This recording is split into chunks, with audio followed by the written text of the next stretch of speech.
This is one of the best calf machines ever. Why, you ask? Because it has these posts here. With these posts, I can add 10 plates and go from a 400-pound to an 850-pound calf raise. But calves, you ask, why are your calves not growing? It's because of two things. One, you're not using a donkey calf. And two, you don't get the tempo right. So I push away, brace my elbows in, get my balls of my feet on the pad. I want to hit my hips, not my lower back, but my hips against the maximal point of contact. Then I'm going to use my quads and my glutes to straighten. Then I'm going to let my heels come down and set it so that it's stretching the hamstrings. Then the gastrocs. And then I contract just the gastrocs, not the hamstrings. And then to reset it, you have to be gentle with it. Pop up full calves, then bend your knees, then set it down with your glutes and quads. Notice I get deep as f, and then contract. Get deep as f, and then contract. Deep as f. Do I contract yet? No, I don't. Now I do. You stretch the calf, feel the calf, squeeze the calf. Don't do this. You're not jerking off with the calves. You're training the calves. I also do calves first, not because they need to be bigger, but because it gives me the ankle mobility that I need to train my quads. Because I want quads, I want adductors, I want everything. I want my lower body to be so good, you'll be like, that guy doesn't do physique. This has this cool thing here. Why is it cool?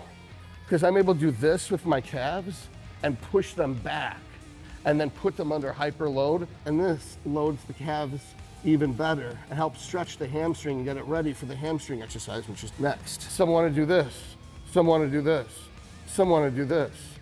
Just target whatever you need to target. This is medial gastroc. This is both gastrocs. This would be lateral gastroc.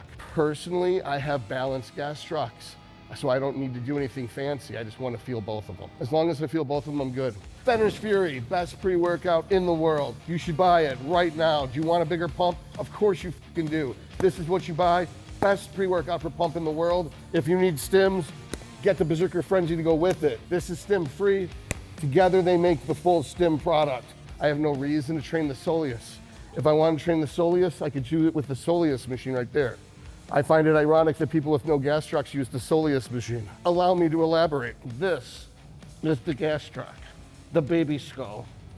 The dagger right here, this thing, that's soleus. So if you train the soleus and not the gastroc, you get cankles. If you train the gastroc and not the soleus, it looks kind of weird. It looks like a chicken drumstick. But to have like a baby skull sitting on top of the Star Destroyer, you need to have both. For Star Destroyer calves, I would do this. And if you really are missing the soleus, superset it with that and squeeze in a little bit of soleus. But Todd, it's just calves. But do you have them? Do you have calves? Because maybe they're not as simple as you thought. That's why you don't have them. Pretty much it. Calves don't require a complex training system. It's just, you do progressive resistance with sets of 20 to 25. That's right, 20 to 25.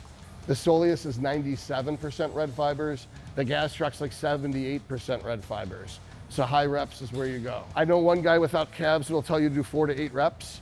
He doesn't have calves. So that's all I got to say about that. And progress that shit. If your Achilles tendon hurts, don't use so much load. If your knee hurts, in the back of your knee, then you need to stretch your hamstrings better because your hamstrings are probably tight.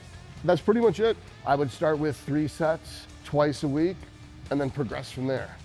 Eventually you could do maybe 3 sets with a rest pause or 3 sets with someone else doing a drop set. Because even though this can be loaded with plates, you can still use the pin to do drop sets.